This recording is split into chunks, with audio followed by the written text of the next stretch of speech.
हम डॉक्टर रोशनी झा मैथिली विथ रोशनी चैनल में अहाँ सबके स्वागत करै छी। आइ हम स्टेट 2025 परीक्षा के देखैत 10 गो क्वेश्चन के प्रैक्टिस सेट अनलहुँ हैं। तो अहाँ सब नोटबुक में निकालि कऽ आ ओकरा जे छै से लिखैत जाओ और जो नीक लागे तो एकरा जे छै से लाइक सब्सक्राइब और शेयर कऽ दियौ, जाहिसँ जे विद्यार्थी तक नहीं पहुँचे छनि हुनको तक पहुँच जेतनि आ हुनको लाभ हेतनि। तो अहाँ सब जे छै से ई प्रैक्टिस क्वेश्चन सुनल जाओ या लिखैत जाओ, ये अहाँ सबके अपन इच्छा पर है। अहीं सबके इच्छा जे छै सर्वोपरि छै, तो सुनल जाओ। विद्यापति जन्म कहिया भेलनि? तो विद्यापति के जन्म 14वीं शताब्दी 1350 ईस्वी में भेलनि। कतौ कतौ 1450 ईस्वी सेहो लिखल छै आ जे छै लेकिन इहो दीर्घजीवी छलाह। विद्यापति के जन्म कतऽ भेलनि? मधुबनी जिला बिस्फी नामक गांव में भेल छलनि हैं।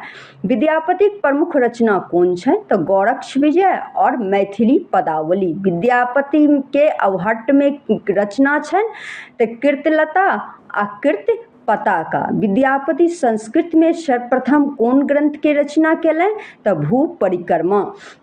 विद्यापति के पूरा नाम की छनि? विद्यापति ठाकुर। विद्यापति पिताक नाम की छलनि? गणपति ठाकुर। विद्यापति माताक नाम की छनि? गंगा देवी या कतौ कतौ गांगो देवी सेहो देखबा में अबै छै।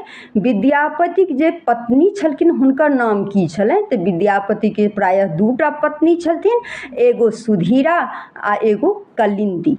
विद्यापति जे छै से दूगो बियाह केने छलथि हैं से हम कहिए देलहुँ हैं अहाँ सबके। विद्यापति अपन पोथी के जे रचना केलनि ओ कतेक भाषा में केलनि? तो ई 3 भाषा में केने छथि, संस्कृत, अवहट्ठ आ मैथिली। मैथिली में जे छै से हिनकर रचना बेस लोकप्रिय भेल छनि।